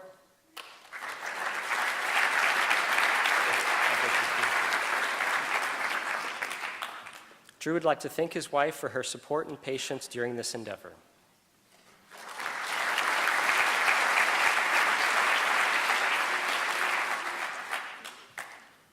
Brett Rinchler.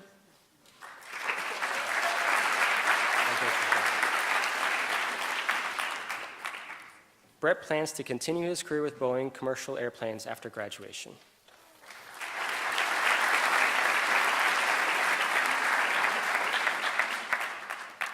Katie Reyes.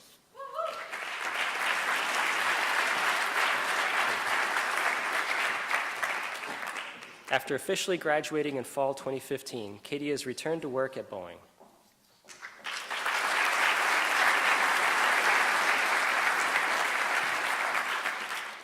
Philip Rodriguez.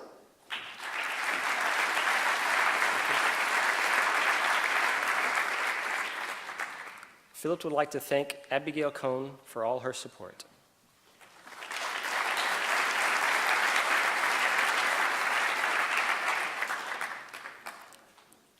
Gianmarco Tartaglione.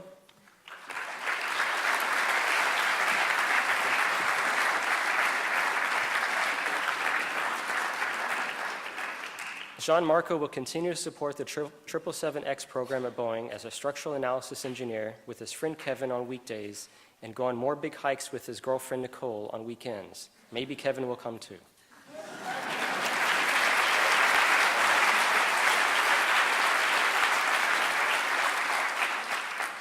Michael Teal.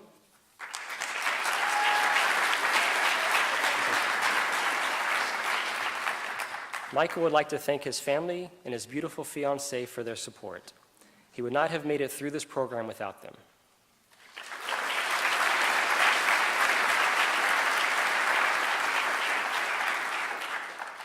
Vanessa Venturella.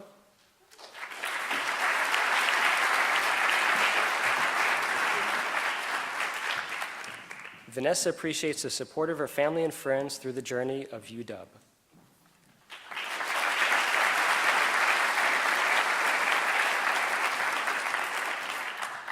Elaine Shu.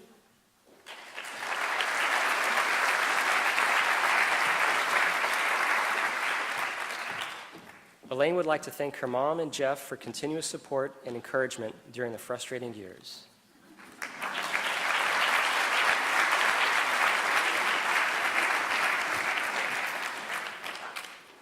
Claire Stortstrom.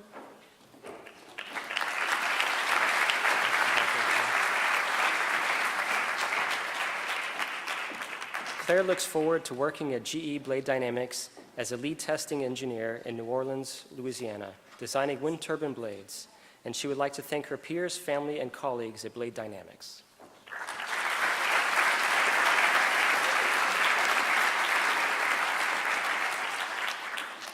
Eric William Waltman.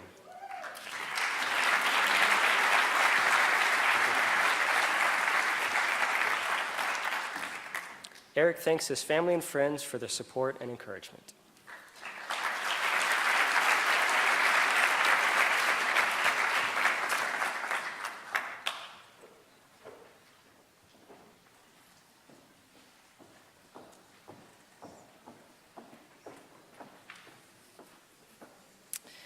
So now we honor this year's recipients of the Bachelor of Science in Aeronautical and Astronautical Engineering.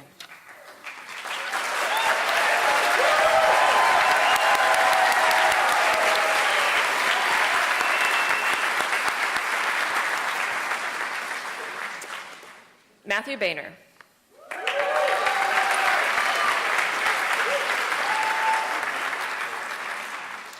Matthew would like to thank his family and friends for helping him become the person he is today. He is now on track to go through pilot training in the Air Force.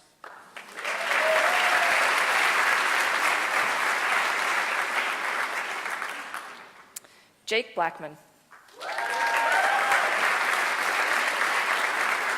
Good job. Jake would like to thank his family for their never-ending support and his friends for making his time at UW great.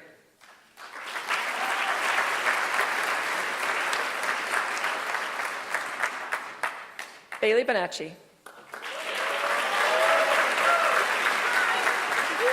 All right. Bailey would like to thank you, everyone, for their support.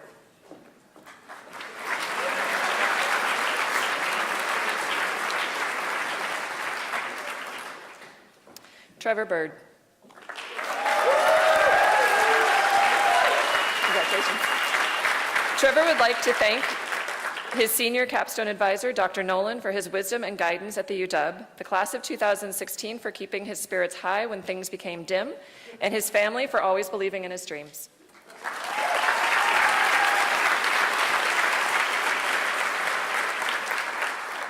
Brian Carpenter. Good job.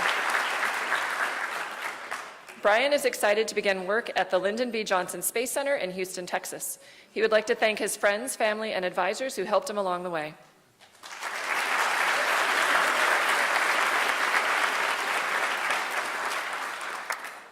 Shujao Chakraborty.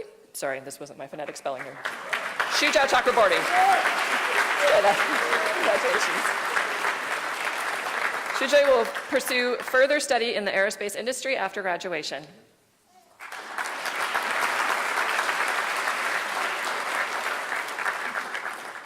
Casey Chandler. Congratulations.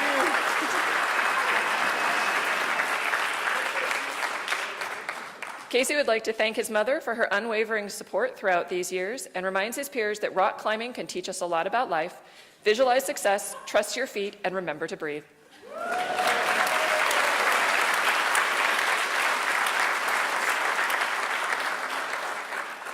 Melanie Clark.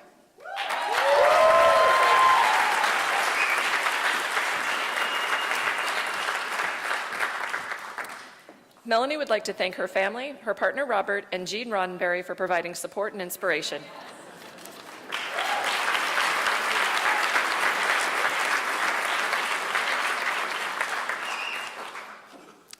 Daniel Cisneros Corona.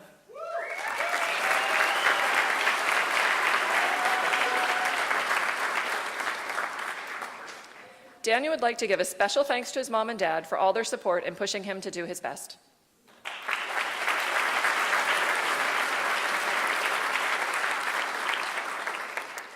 Christopher Cretel.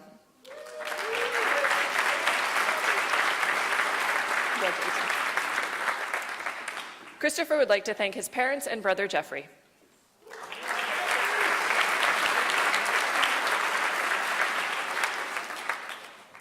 Alex Curtin.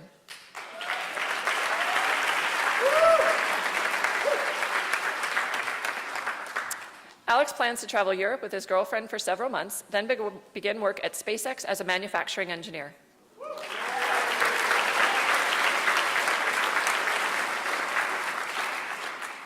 Andrew Dahl.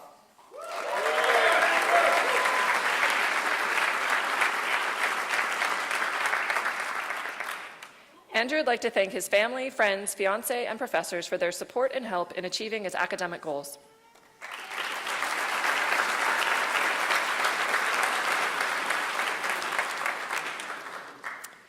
Antonio Alessandro De Leo.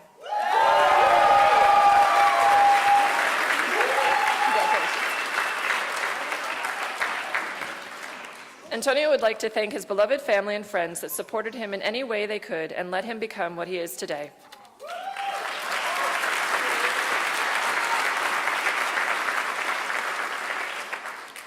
Joshua Diaz.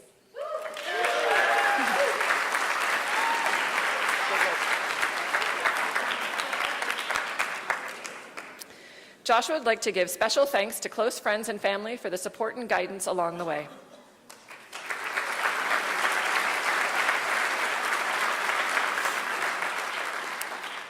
Nick Dominski. Congrats. Nick will be working as a structural analyst for Boeing Commercial Airplanes.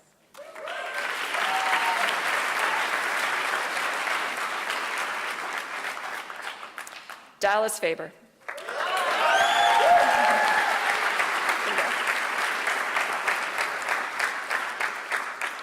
Dallas would like to give a special thanks to Professor Bruckner for his unwavering support of him and his fellow classmates.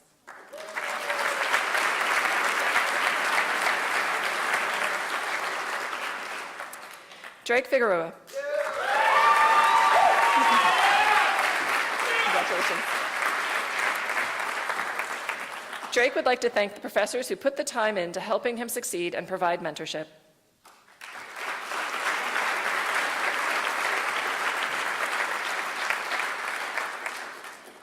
Dimitri Foka.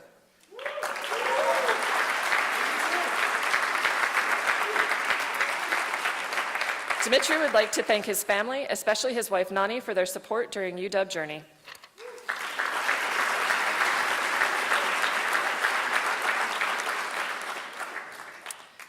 Eleanor Glynis Forbes. Yes.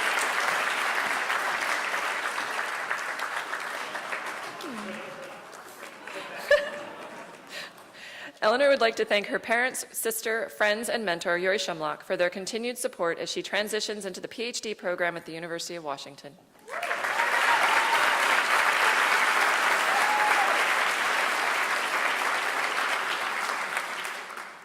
Ryan Fowler.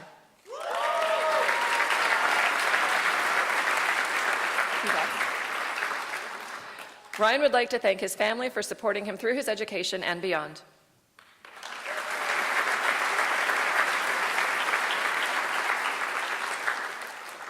Jay Gounder.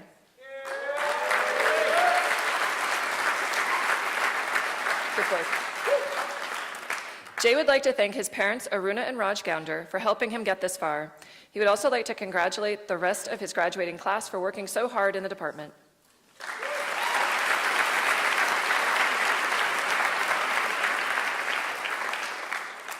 Kaylin Grayler.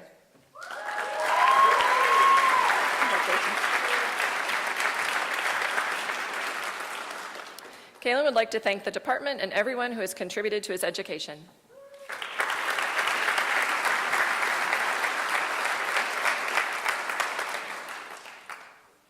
Ben Greaves.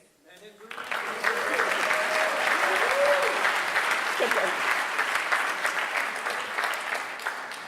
Ben would like to thank the department and his family for providing him with this opportunity.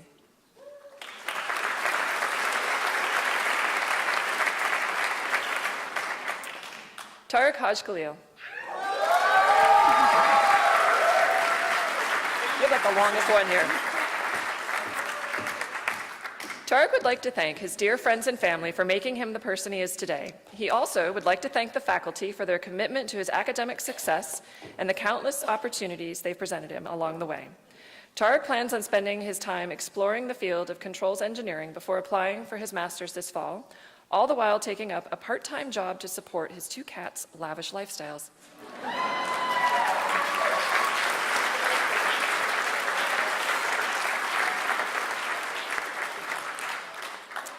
Reed Christopher Miley Hawkins. Congrats. Reed is looking forward to attending graduate school across the street from Guggenheim in mechanical engineering.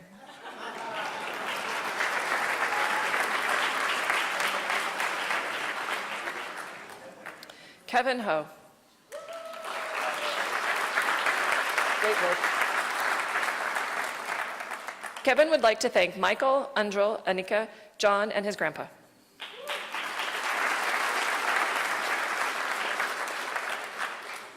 Sergey Casco. Good work.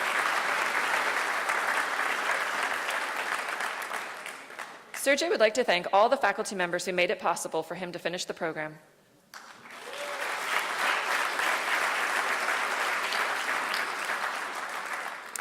Casey Kilborn. Congratulations. Casey would like to give a special thanks to Professor Bruckner for always showing patience and care for the graduating class.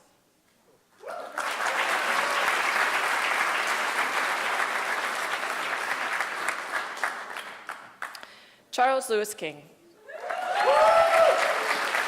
Congratulations. Charles would like to thank his family and his girlfriend's family for all their support.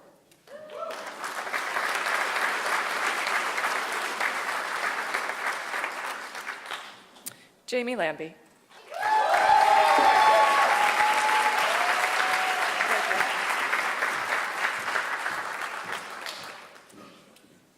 Jamie would like to thank Cheryl, Colin, Jill, and Gavin. You guys rock.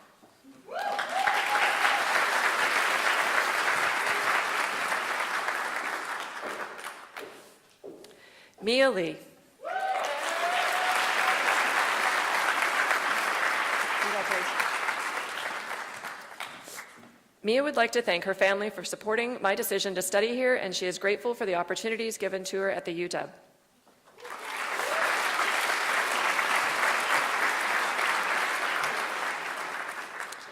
Tyler Lease. Congratulations. Tyler would like to express that being part of this department has been an amazing experience where he has gained a wealth full of knowledge and lifelong friends. A big special thanks to Dr. Nolan and Dr. Lum for being the best lecturers, mentors, and just people in general.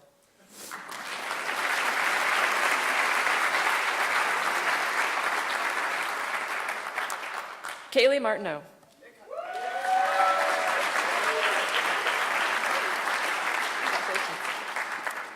Kayla will start as a controls engineer for Electro Impact this month.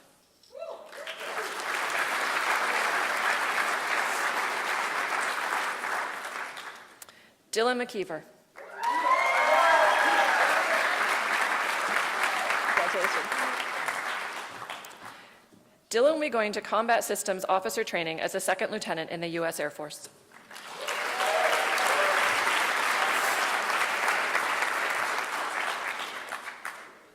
Cody Nagel. Congratulations. Cody will be working for Raytheon as a systems test engineer on their air-to-air missile program. He would like to thank his family, friends, and professors, especially Drs. Bruckner, Hermanson, and Breidenthal, for giving him help to achieve his goals, or for helping him to achieve his goals.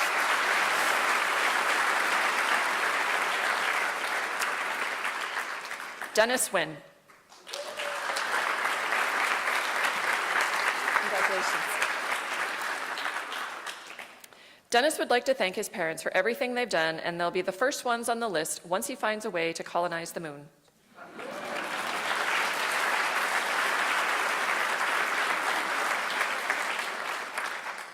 Benjamin Pennant. Congratulations.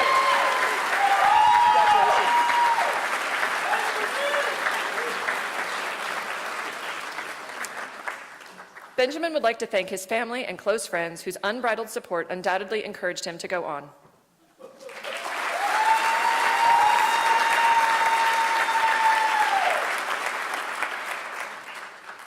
Sean Fennessy.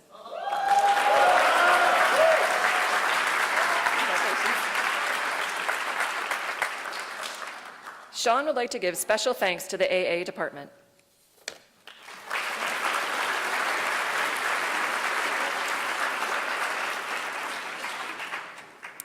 Brian Rumley. Congratulations.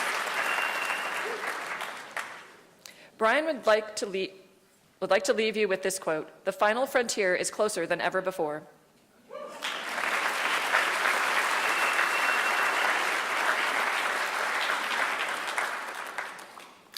Angel Rodriguez. Congratulations.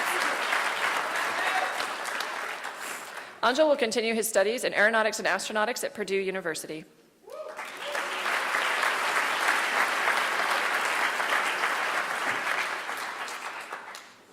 Tomas Severy Rodriguez.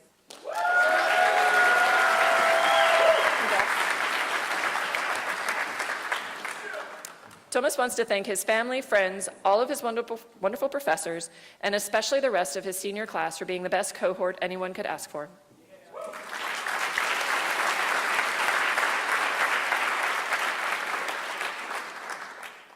Hannah McCandless Rhoda. Congratulations. Hannah would like to thank her family and friends for all the support they've given her in pursuing her aviation dreams, both in the classroom and in the air.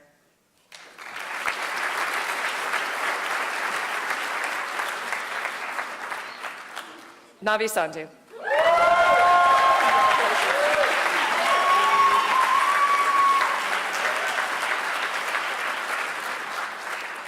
Navi would like to thank all of his friends and family and looks forward to continuing his studies at the UW.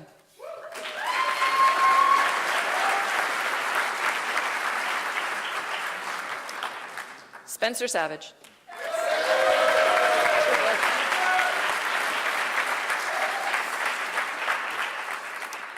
Spencer will begin work at Boeing in August with plans to travel to New York and Australia this summer.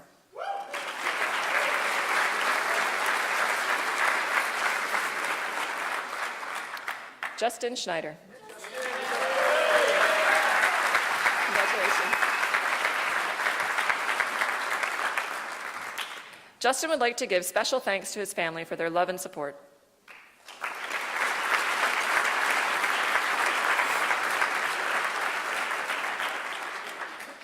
Tai Sium. I think you get the Decibel Award. Congrats. Tai would like to thank his dad Solomon and his mom Aster for the tremendous support. Tai plans on going to work full-time at Boeing in their aerodynamics department.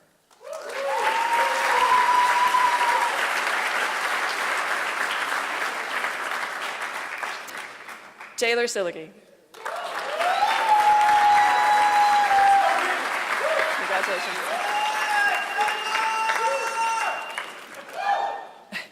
Taylor will be moving to Austin, Texas to work for Firefly Space Systems as a structures engineer, developing carbon fiber launch vehicles to take small satellites to low Earth orbit.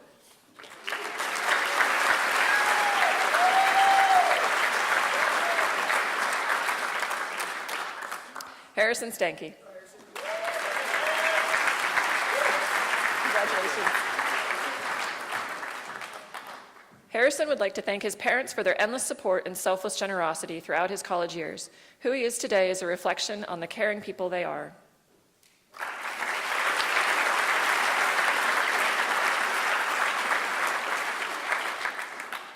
Alexander Stutz. Congratulations. Alex would like to thank Dr. Carl Nolan for his advice and guidance over the past 4 years and the entire class of 2016 for their humor and camaraderie.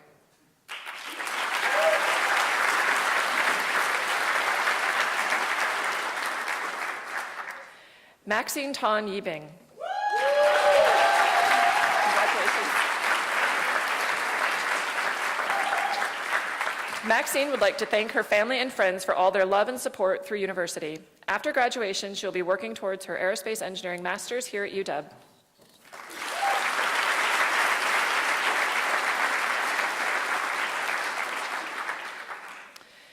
Ananya Azrat Tagayan. Congratulations.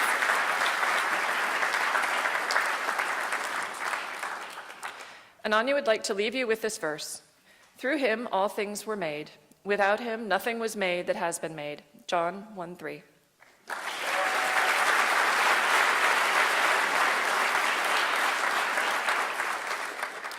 Catherine Lee Tidwell.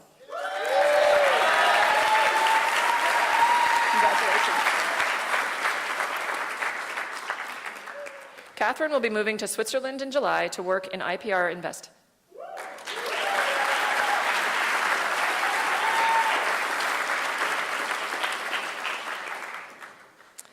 Phil Westfall.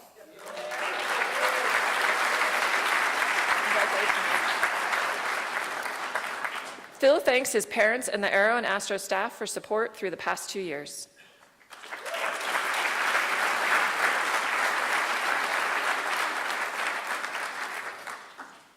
Jean Miao.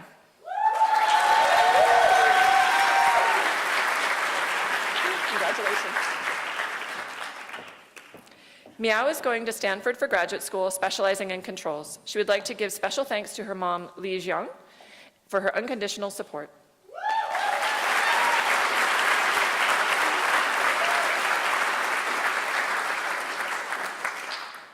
Zhizhong Chen.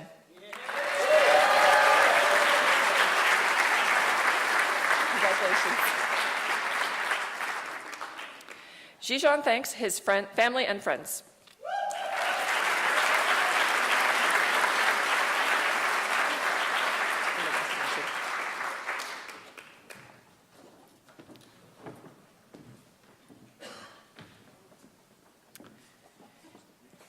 Ethan Oakes Ledlam.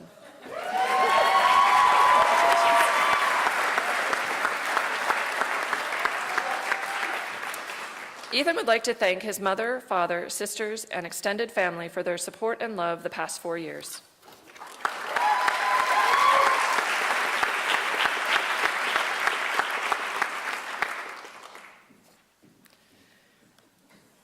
Brant Monson.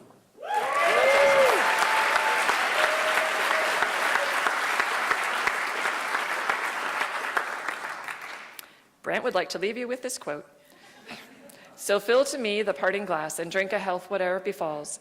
Then gently rise and softly call, good night and joy be to you all.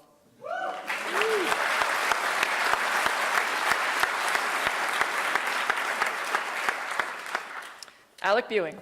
Congratulations.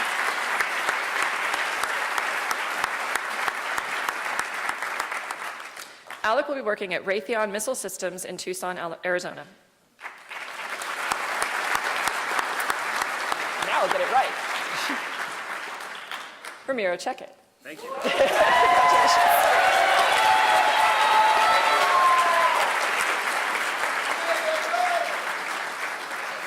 Ramiro would like to give special thanks to his wife Stacy for her unconditional support to become the aeronautical engineer he is today.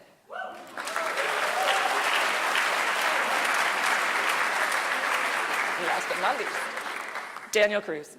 Congratulations.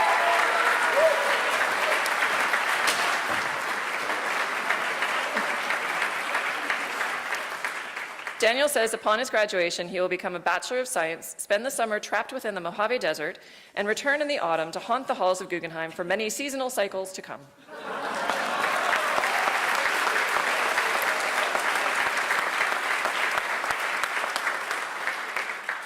Kendall Lynn Dale.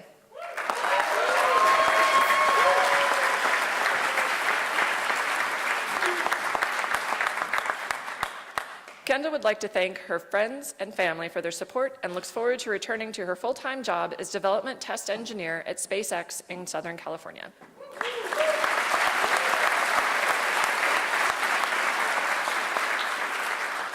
Gabriel Malate.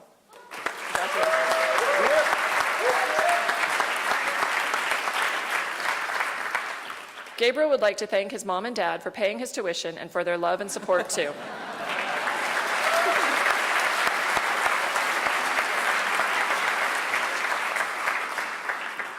Jason Mills. Congratulations.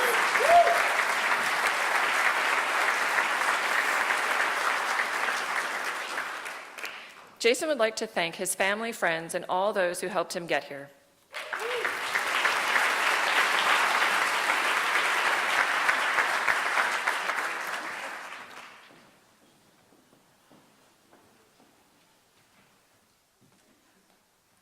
Well, congratulations again to the class of 2016.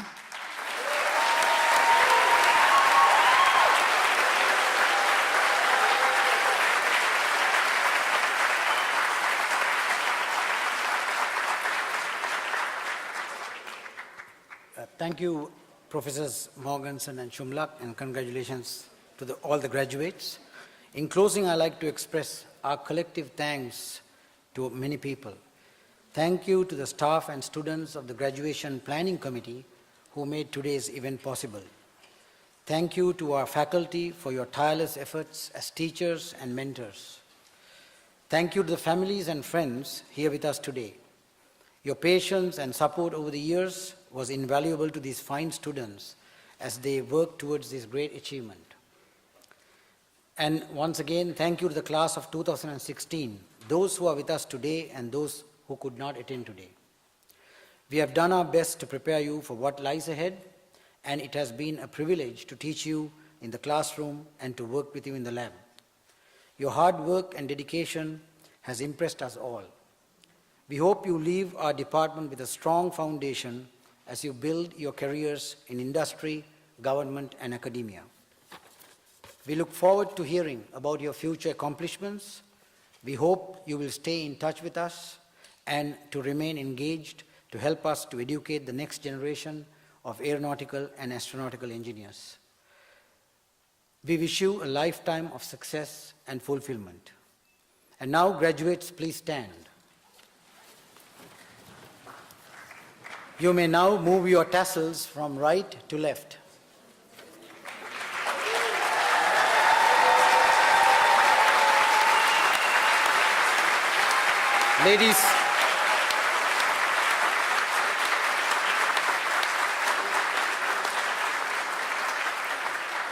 Ladies and gentlemen, it's my honor to present the William E. Boeing Department of Aeronautics and Astronautics class of 2016. We applaud you all.